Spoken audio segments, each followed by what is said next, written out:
이런 공사 구분이 안 되는 어린이들이 있어요. 있고 못 고쳐. 잘 못 고치거든요. 찍소리 못하는 참교육은 따끔하게 야단치는 거 천만의 말씀. 안 돼요. 안 되고요. 어떻게 하느냐? 제가 세 가지를 말씀드릴게요. 첫 번째, 규칙을 만든다. 두 번째, 수치화한다. 세 번째, 객관적으로 만든다.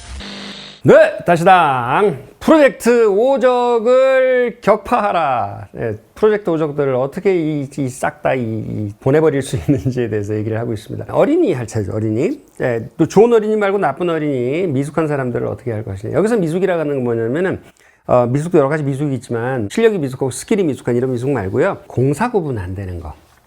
공사 구분 안 돼서 굉장히 미숙함을 보이는 경우에 굉장히 속 터지잖아요. 일은 일로서 프로답게 탁 이렇게 해야지 되는데 계속 핑계가 나와. 계속 핑계가 나오는 거는요. 여러분 요새 내로남불 얘기 많이 하잖아요. 내로남불이라는 말이 굉장히 인간의 내면에 깊게 흐르는 어떤 인간의 본성에서 나오는 얘기인데요. 사람이 자기한테 되게 집중이 돼 있잖아요. 그러니까 자기한테 집중이 돼 있다 보니까 자기 자신에 대해서는 사람들이 에너지를 쓰는 거를 아까워하지 않아요. 자기 자신이니까. 근데 이제 남들에 대해서는 이게 환경으로 보기 때문에 여러 가지 사람, 예를 들어서 사람들이 많다. 제가 양양에서 바닷가에서 이제 요양하고 이제 그랬던 적이 있는데, 지금도 양양에서 이제 절반은 살고 있는데, 바닷가에서 에어비앤비에서 한 달 반 지낸 적이 있어요. 죽도해변이라고 서퍼들 오는 데인데, 겨울이라서 사람이 한 사람도 없는 무슨 핵전쟁 이후에 버려진 유원지 같은 느낌? 밤에는 바람 쉬 이런 데서는 편의점에 가서 편의점 물건을 사고 나오는데, 편의점 총각이 나한테 여기 사세요. 그래서 내가, 에? 아니요, 요즘 잠깐 살고 있어요. 물건 사러 맨날 오셨어요. 이렇게 말을 거는데, 서울에서 누가 편의점에서 그러면 그냥 좀 귀찮잖아요. 그냥 막 여기 살아요. 근데 반갑더라고. 그래서 여기 한 달 반 동안 에어비앤비에서 숙소를 좀 알아보고 있어요. 그랬더니, 저는 여기 온 지 7년 되는데 제가 서핑 강사하고 있는데요. 여기 있으면 많이 외로워져요. 그래서 막 자기 얘기를 막 하는 거예요. 그러니까 그러면 괜찮은데, 보통은 도시에서 사람 많은 데서 가족에게 둘러싸여 있고, 학교에 가면은 학생들한테 친구들한테 둘러싸여 있고, 직장에 가면 동료들한테 둘러싸여 있고, 길거리에 사람들 많고, 이럴 때는 사람이 사람으로서라기, 인격으로서라기보다는 나와 또 다른 나라기보다는 그냥 환경으로 느껴지기 때문에 이것들을 어떻게 해야 되냐, 이걸 다 일일이 인격적으로 대접을 하다 보면 내가 너무 에너지가 드니까 이 사람들을 카테고라이제이션을 하는 거예요. 범주화를 시키는 거예요. 이런 사람, 이 사람은 이런 종류의 사람, 이 사람은 실없는 사람, 이 사람은 상종하면 안 되는 사람, 탁탁탁탁 범주화시켜서 에너지를 안 쓰려고 그런다는 거죠. 그러다 보니까 생긴 현상이 뭐냐 하면 이런 현상이 생기는 거예요. 내로남불 얘기를 왜 하냐면은 오늘 얘기하는 미성숙한 공사 구분이 안 되는 거가 왜 생기냐 하면 본질적으로 내로남불하고 같은 뿌리에서 이게 올라와요. 그게 무슨 뿌리냐 하면 나는 맥락으로 보고 남은 현상으로 봐요. 나는 형용사 동사로 보고요. 동사로 봐. 남은 명사로 봐. 이게 무슨 말이냐면 이런 거예요. 내가 뚱뚱해요. 그러면 내가 뚱뚱해. 그럼 난 뭐라고 그러냐면 요즘 살이 쪘어. 이렇게 얘기를 해요. 살 쪘죠? 저 좀 다리 다쳐갖고 한 달째 2주 반 됐는데 종아리 근육 파열돼갖고 아예 잘 걷지를 못해갖고 살이 2kg 정도 쪘어요.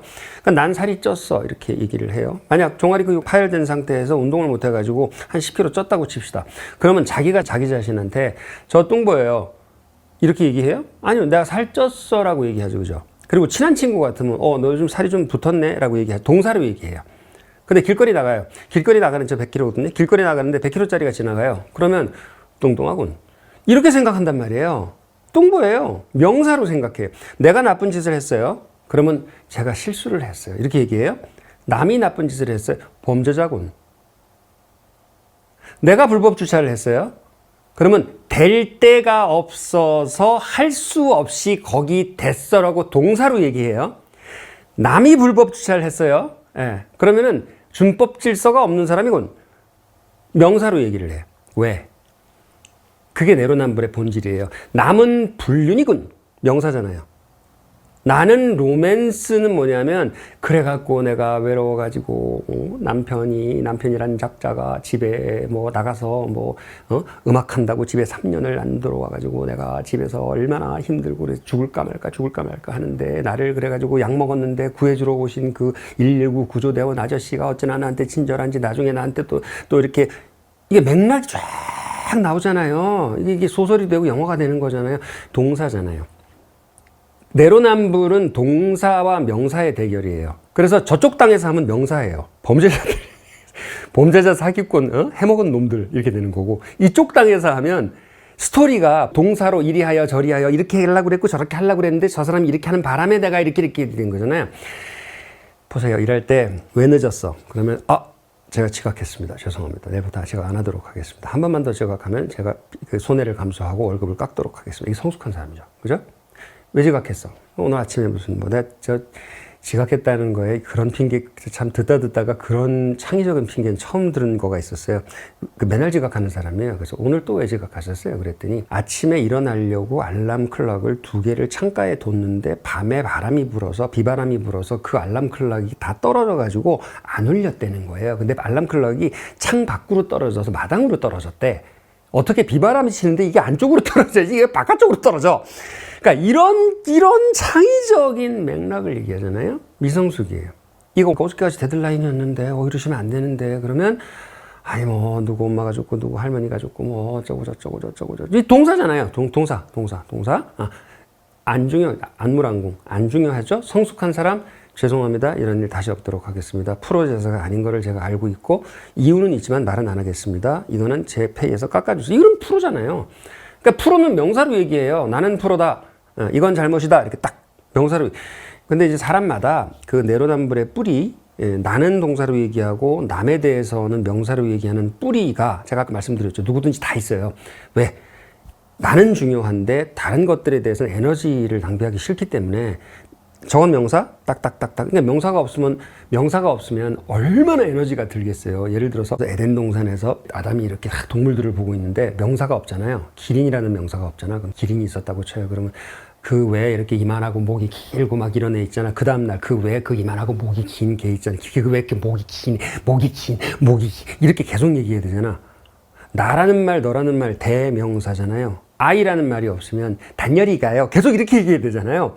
그러니까 얼마나 에너지가 드냐고. 그러니까 명사는 에너지 절약을 위해서 있는 거예요. 그러다 보니까 세상을 에너지 절약으로 명사로 얘기를 하면서 남 얘기는 일할 때도 남에 대해서는 내로남불이죠.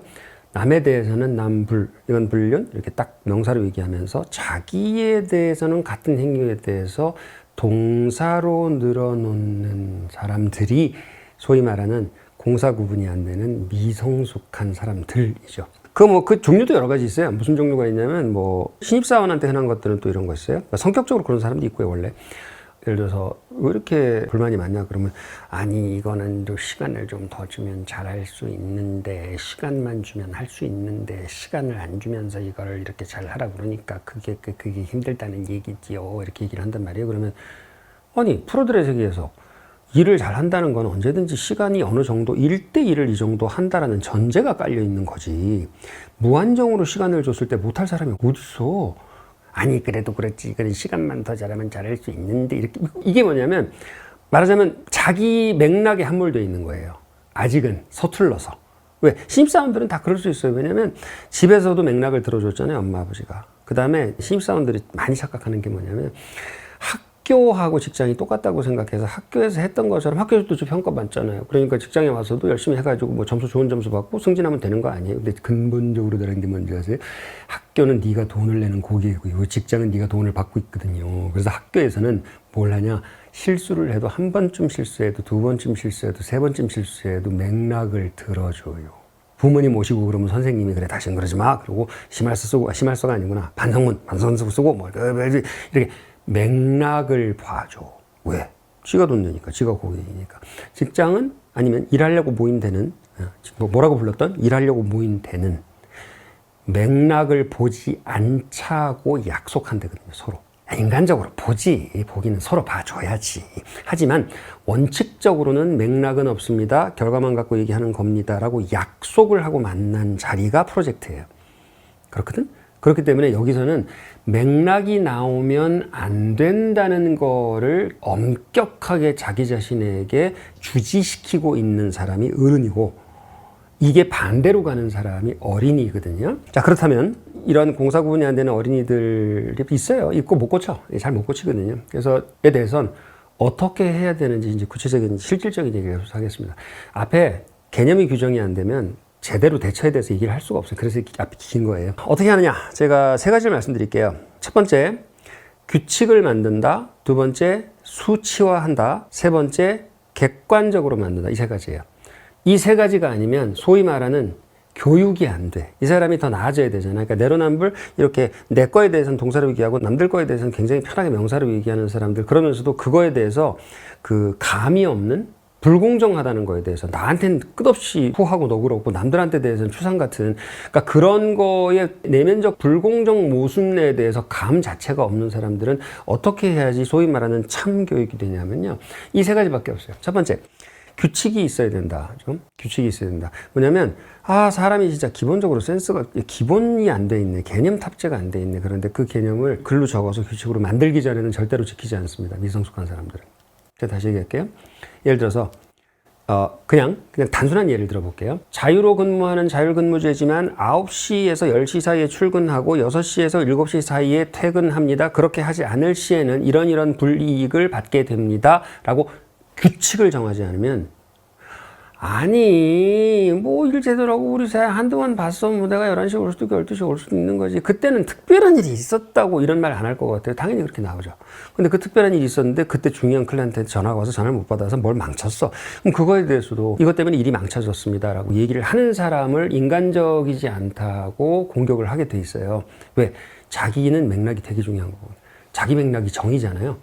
남이 그렇게 하면 아마 정죄를 할 거야. 근데 자기 맥락이 굉장히 중요하지. 그러니까 이런 사람들이 그 행동과 인식을 고치려면 첫 번째 대전제는 뭐냐면, 이건 하면 안 된다라고 써 있어야 돼요. 다 같이 정한 규칙에 이걸 하면 안 된다 이렇게 딱 써 있어야지 되는 거지. 여기다 쓰레기 버리면 안 된다라고 딱 규칙이 써 있어야지 되는 거지. 데드라인을 어기면 안 된다라고 써 있어야 되는 거지. 데드라인을 24시간 이상 오버해서 어기면 벌금이 10만 원이다가 두 번째예요. 수치화한다.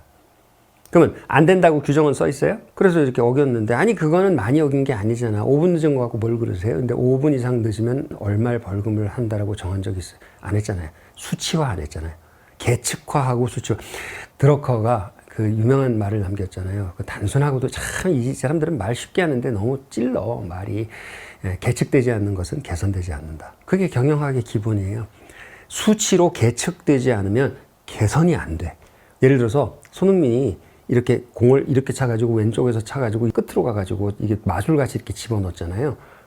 근데 예를 들어서 이걸 잘 차기 위해서 운동장이 여기까지가 몇 미터고 여기까지 몇 미터고 손흥민 존이 이쪽 페널티 에리아 밖에 여기서부터 5미터짜리인데 요 5미터 사이, 요 5미터 사이에서 여기서 찰 때는 요 정도 힘을 주고 여기서 찰 때는 이 정도로 감아서 힘을 줘서, 그러니까 구체적인 디렉션이 있지 않으면 미래의 손흥민 어린이들이 그런 골을 찰 수 있겠냐고요. 감으로 이렇게 계속 감으로 이렇게 연습해가지고 되는 게 아니거든. 그게 구체화시, 내가 보니까 그렇더라고. 이렇게 크로스 날리는데, 예를 들어서 여기 페널티 에리아 여기 끄트머리에서 저 끝까지를 놓고서 요거를 3등분 한 다음에 다시 그걸 몇 등분 더 하고 이렇게 몇 등분해서 몇 번 에리아 안에 들어갔을 때 어떻게 힘을 줘서 차야 이게 제대로 넘어가는지에 대해서 그거를 가르치더라고, 축구하는 사람들이.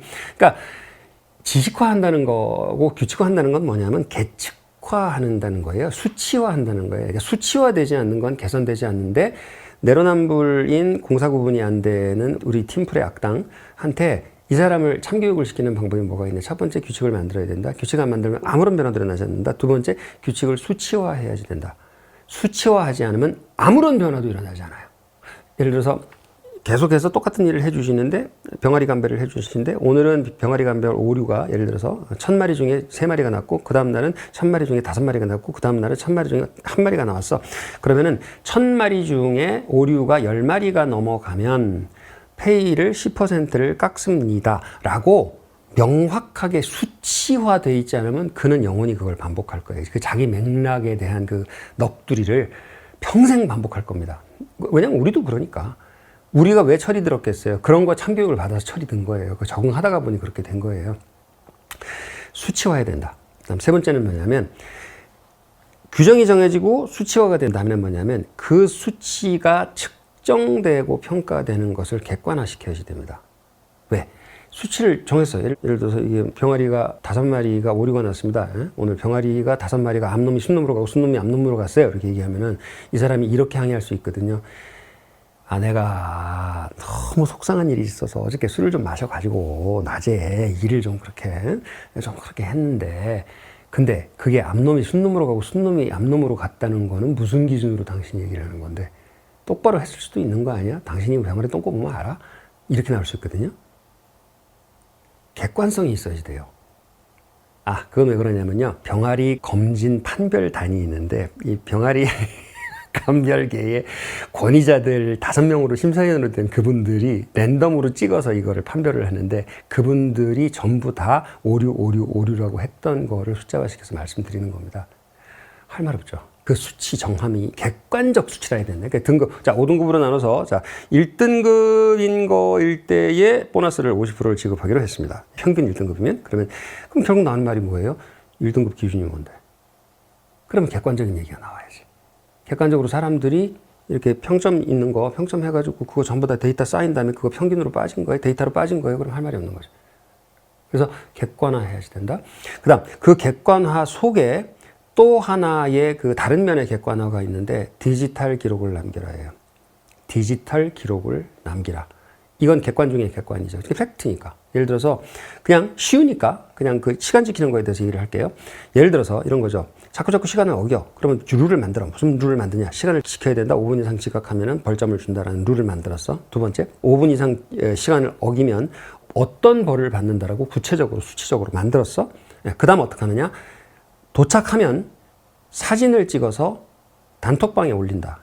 이렇게 만들어 놓는 거예요. 디지털 기록. 그러니까 디지털 기록은 시간이 남잖아요. 어떻게든지 시간이 그냥 디지털 기록으로 남게 하는 거죠. 이거는 항의를 할 수가 없어요. 이건 아무리 그 내로남불쟁이, 공사 구분 못하는 어린이쟁이라도 이거는 항의를 할 수 없어요. 그러니까 찍소리 못하는 참교육은 따끔하게 야단치는 거 천만의 말씀. 얘기했죠. 프로한테 걸리면 뼈도 못 치려. 그런 식으로 해가지고는 뭐 화낸다, 따끔하게 야단친다, 뭐 호통을 친다, 뭐 무섭게 한다, 뭐 협박을 놓고 으름장을 놓는다. 안 돼요. 안 되고요. 어떻게 해야 되느냐? 지금 말씀드린 거. 명확하게 규칙이 좀 정해진다. 수치화한다.